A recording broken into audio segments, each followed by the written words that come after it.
Hello from Frank in Melbourne, Australia, and welcome to this flight to bush trips on Kodiak Island, Alaska.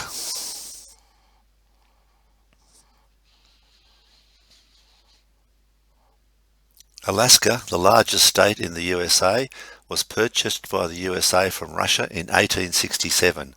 A very good move indeed. Kodiak Island is part of Alaska and lies off the south coast of mainland Alaska. Like Alaska, most things about Kodiak Island are big.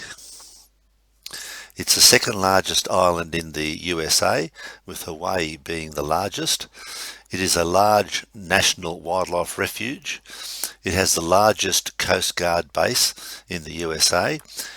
It has a large rocket launching base, the Pacific Spaceport complex. It has big bears, big crabs and big salmon, and a big volcano erupted nearby in 1912, the largest in the 20th century, devastating the island. Here's a map showing Kodiak Island. The inset at the bottom right hand side shows Kodiak Island off south coast of Alaska, with Russia to the left and Canada to the right. Kodiak Island has many deep ice-free bays, so there are lots of seaplane bases. Not surprisingly, there are also many bush trips. We will cover some, but there are many others you can do yourself. To really enjoy the scenery, you need to download the freeware seaplane bases and bush trips available from flightsim.to, in particular the ones mentioned below.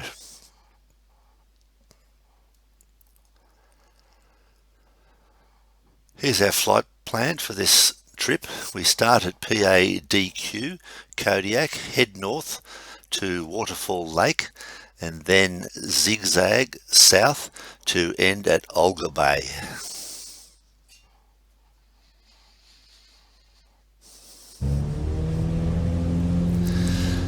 Takeoff at PADQ Kodiak. The largest American Coast Guard base is on the right hand side of the aircraft, and the main airport terminal building is at the end of the runway behind the aircraft.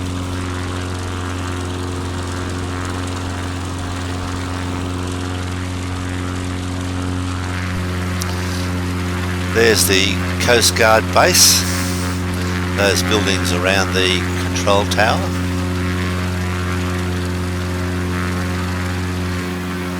And there's the airport terminal at the end of the long runway at the base of the mountain.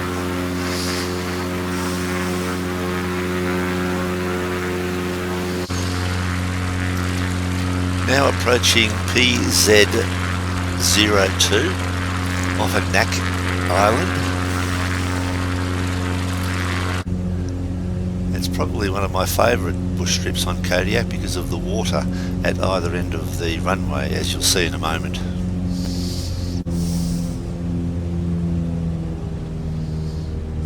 Gear down, land. Gear down, land.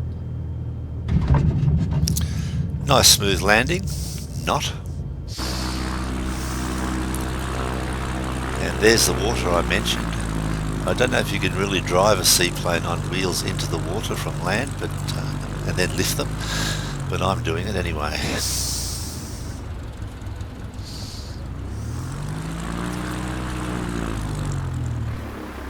A beautiful lake.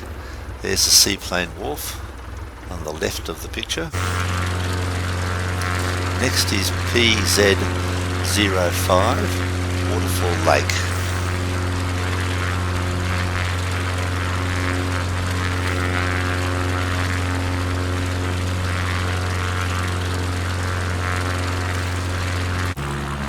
Another interesting strip because you can land and depart either over the trees or over the water with a bit of a zigzag. I'll approach over the trees and then I'll take off over the water just to show you what I mean.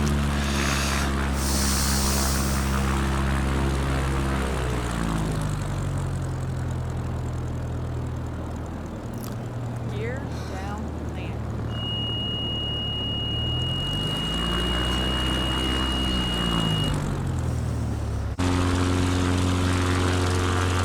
Here we are taking off.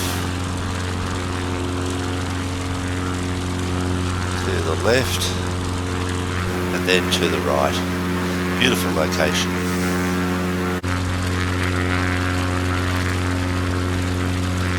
Approaching VBY, Koda Bay. Not sure what the purple colours are, but I think they exist in real life.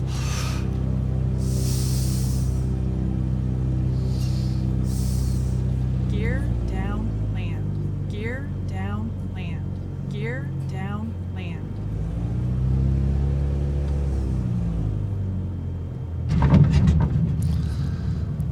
Another not so smooth landing.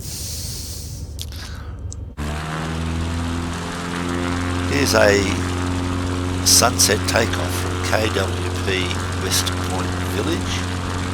We're going to experience an engine failure on takeoff, the dreaded engine failure, and that faces us with the big decision. Do we land ahead or do we turn back? Turning back is a manoeuvre that's cost very many pilots' lives over the years. At about 1,000 feet, I judge that although I won't make the runway, I'll be able to make the water landing towards the seaplane wharf. In real life, when I fly in the Cessna 172, I always come to a point where I say to myself, it's now safe to turn back, but not before then.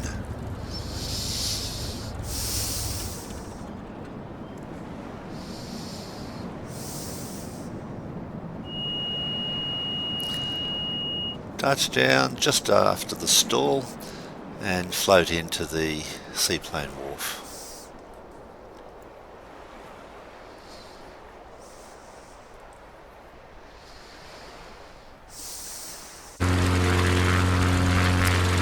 Approaching ESK Eastern Kodiak Hideaway. Interesting little strip if you can find it.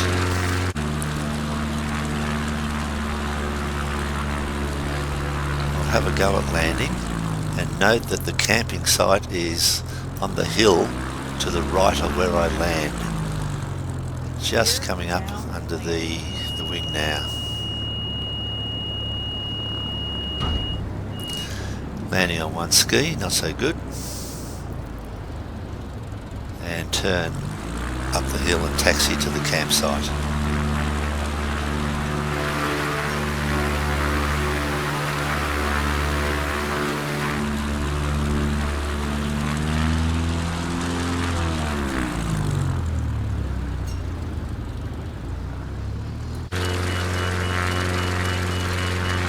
Here we are overflying the Pacific Spaceport complex.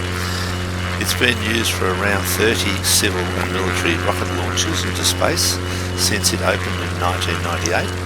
It has 2 launch pads, a control centre, lots of computers and electronics of course, and a 17-storey high rocket assembly building.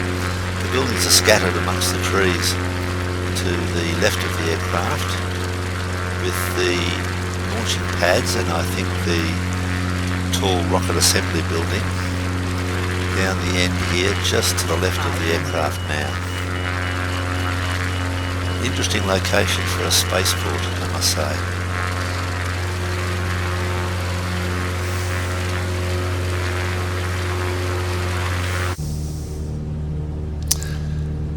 Kodiak Peak, PZ03. A very tricky strip to land on. Gear down, land. Another hard landing. And we'll run up to the top so I can demonstrate my drone camera skills. There we are, top of the world. Beautiful 360-degree view.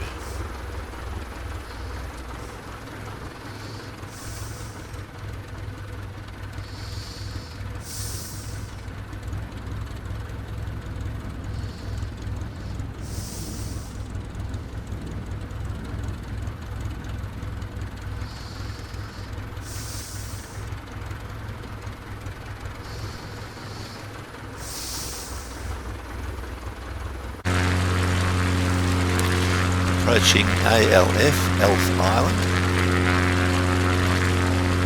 Another opportunity for me to show my drone camera skills in a moment.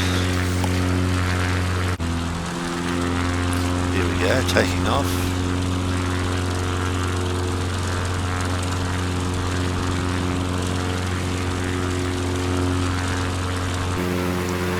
There's the drone camera focusing and following the aircraft.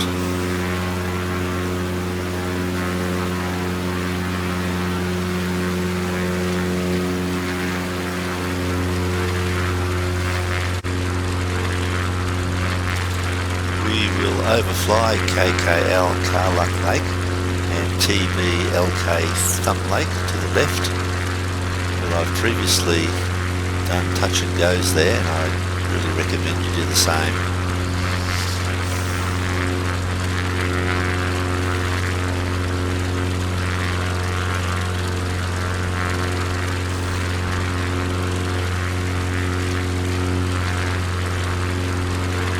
Beautiful scenery.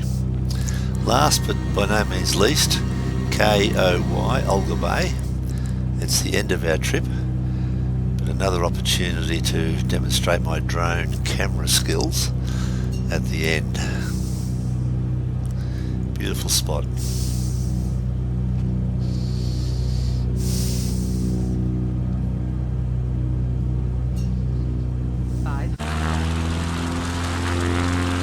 Taking off Olga Bay.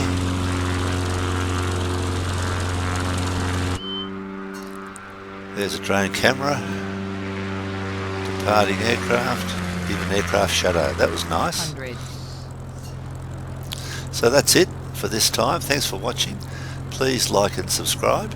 And if you have a particular airport you'd like me to cover, please don't hesitate to mention it in a post. Gear Cheers. down.